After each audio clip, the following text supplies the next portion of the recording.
अब अगला फैसला जो ऑर्डर है वो घुसपैठियों को लेकर है। आपको बताऊं, बंगाल में अब शुभेंदु की तैयारी है कि घुसपैठियों का बैग पैक करके उन्हें वापस बांग्लादेश भेजा जाए, और जो बंगाल में मौजूद है बांग्लादेशी जिनके ऊपर सीए लागू होना है, तो सीए कानून भी बंगाल में लागू होने जा रहा है और घुसपैठियों को वापस भेजने की तैयारी है। देखिए जरा, दरअसल कहां से बांग्लादेशी घुसपैठ होती है, सबसे पहले मैं आपको बताऊं, ये भारत का नक्शा है, ये आप देख रहे हैं बांग्लादेश, और बंद होगा घुसपैठ का रूट। सबसे पहले देखिए घुसपैठ, ये बांग्लादेश आप देख रहे हैं हरा, और ये जो बॉर्डर देख रहे हैं ये उत्तर 24 परगना है। उत्तर 24 परगना से घुसपैठ होती है। एक दूसरा देखिए जरा, ये नादिया देख रहे हैं, उसके ऊपर 24 परगना के ऊपर नादिया, यहां घुसपैठ होती है। मुर्शिदाबाद जहां से हुमायूं कबीर है, ये घुसपैठ वाले इलाके हैं। मालदा ऊपर आप देख रहे हैं, बांग्लादेश से घुसपैठ यहां से होती है।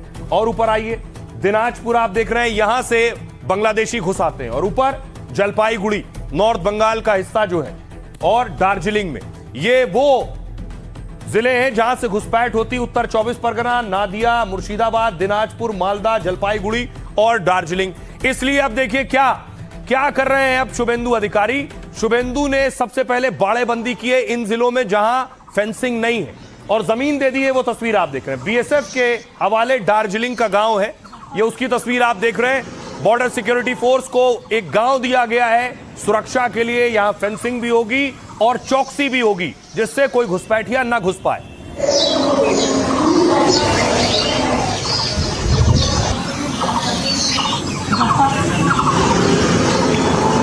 मैंने आपको बताया था दार्जिलिंग से घुसपैठ होती है, मुर्शिदाबाद से होती है। ये मुर्शिदाबाद की तस्वीर है, बांग्लादेश बॉर्डर पर बाड़ेबंदी हो रही है। मुर्शिदाबाद में भी दावा है जमीन दी गई है, जिसके बाद नपाई जुखाई हो रही है, और फिर बीएसएफ के हवाले ये हिस्सा अब यहां बीएसएफ सिक्योरिटी बढ़ाकर और निगरानी रखेगी।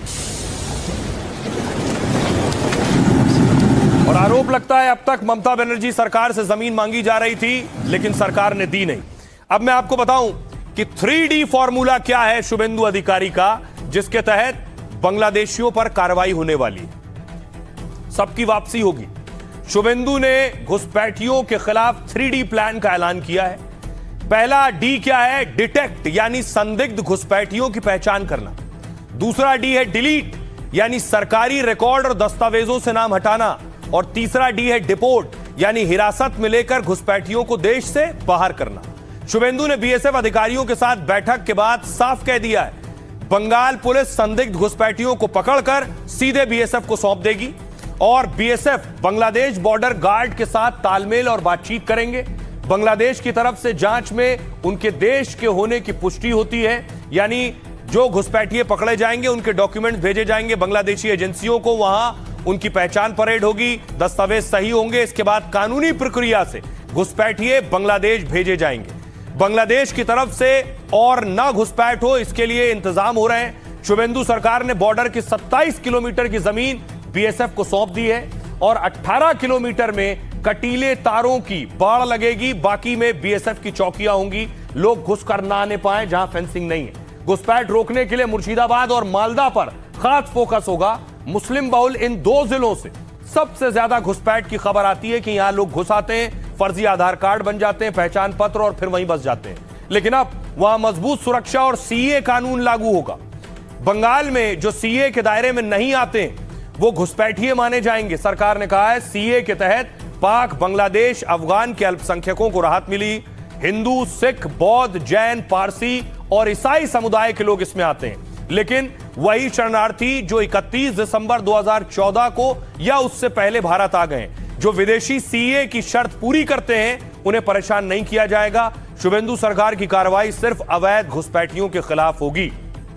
सीए को लेकर ऐतराज और बवाल भी होता है कि इसमें मुस्लिम समुदाय को शामिल नहीं किया गया।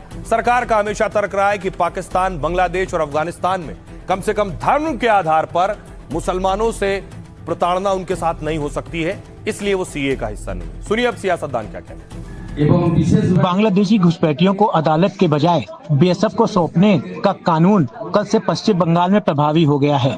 पुलिस और आरपीएफ को निर्देश दिए गए हैं कि जो भी अवैध बांग्लादेशी सीए के दायरे में नहीं आते हैं, उन्हें अदालत में पेश न किया जाए, और इसकी साप्ताहिक रिपोर्ट डीजीपी के माध्यम से सीएमओ को भेजी जाए। ये तो उनका वादा था चुनाव में कि वो बॉर्डर फेंसिंग के लिए जमीन देंगे, उसी को पूरा किया। इसको लेकर इतना खबर बढ़ाने का कुछ नहीं है। जमीन तो उधर बंजर पड़ा रहता है, उसको कोई वैल्यू नहीं है। इसी को करके वो इतना पब्लिसिटी के वो ले रहे हैं। बॉर्डर सुरक्षित होगा और टीएमसी ने जो एक मशीन बनाए रखा था ना कि राहुल जी जैसे बोलते हैं इधर से आलू घुसेगा उधर से सोना निकलेगा, तो ऐसे बॉर्डर से इन्फिल्ट्रेटर ढुकेगा, इधर घुसेगा, इधर तृणमूल का वोटर बढ़ेगा।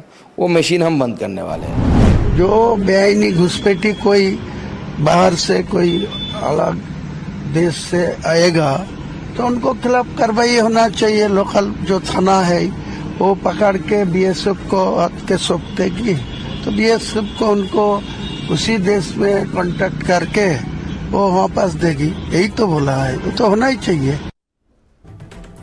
शुभेंदु के जो एक्शन है वो इस वक्त खबरों में, चाहे वो बीएसएफ को जमीन देना हो या फिर अब तक टीएमसी के नेताओं पर कार्रवाई की गई हो। ये तस्वीर देख रहे हैं, टीएमसी के पार्षद हैं, काउंसलर हैं टीएमसी के नॉर्थ 24 परगना के, जिनकी गिरफ्तारी हुई है। बारासात के काउंसलर हैं टीएमसी के, उनकी भी गिरफ्तारी हुई है।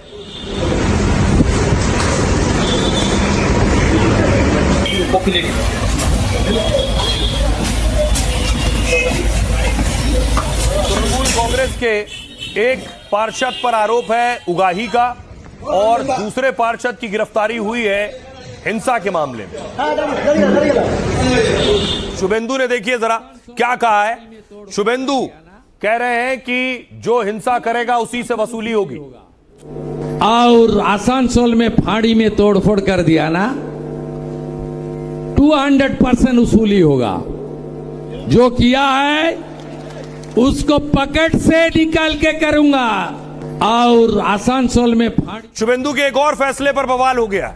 शुभेंदु अधिकारी ने बंगाल में मदरसों में भी वंदे मातरम लागू कर दिया कि अब मदरसों में जो बच्चे सरकारी मदरसों में जाएंगे पढ़ने के लिए, वहां प्रेयर होगी, प्रार्थना होगी, उसमें वंदे मातरम गाना होगा।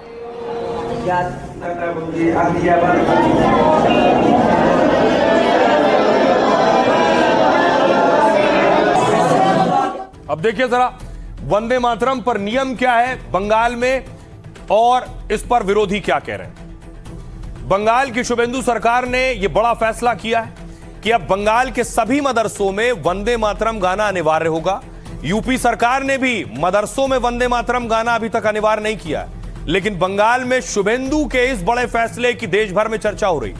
वंदे मातरम क्लास शुरू होने से पहले प्रार्थना के दौरान गाया जाएगा। नया नियम सरकारी मॉडल मदरसों यानी इंग्लिश मीडियम से लेकर सहायता प्राप्त और गैर सहायता प्राप्त मदरसों पर समान रूप से लागू होगा। इसके लिए बंगाल के मदरसा शिक्षा विभाग ने आदेश जारी किए हैं। इससे पहले शुभेंदु सरकार ने स्कूलों के लिए आदेश निकाला था, जिसमें बंगाल के स्कूलों में वंदे मातरम को जरूरी किया गया। अब स्कूलों में कक्षाएं शुरू होने से पहले वंदे मातरम गाना जरूरी है। अब इस नीति को बढ़ाते हुए इसे मदरसों में भी लागू कर दिया गया। सभी मदरसा प्रशासकों और संस्था प्रमुखों को निर्देश जारी किए गए और कहा गया है कि सरकार के आदेश का सख्ती से पालन किया जाए। इससे पहले मदरसों में सुबह की प्रार्थना के दौरान राष्ट्रगान होता था और कवि गुलाम मुस्तफा का लिखा बांग्ला गीत गाया जाता था। अब नए आदेश को लागू करने के बाद विभाग को रिपोर्ट सौंपनी होगी। वंदे मातरम को लेकर मौलाना अरशद मदनी ने विरोध जताया और इसे मुसलमानों की धार्मिक स्वतंत्रता के खिलाफ बताया। उन्होंने सरकार के फैसले के खिलाफ कोर्ट जाने की भी बात कही है।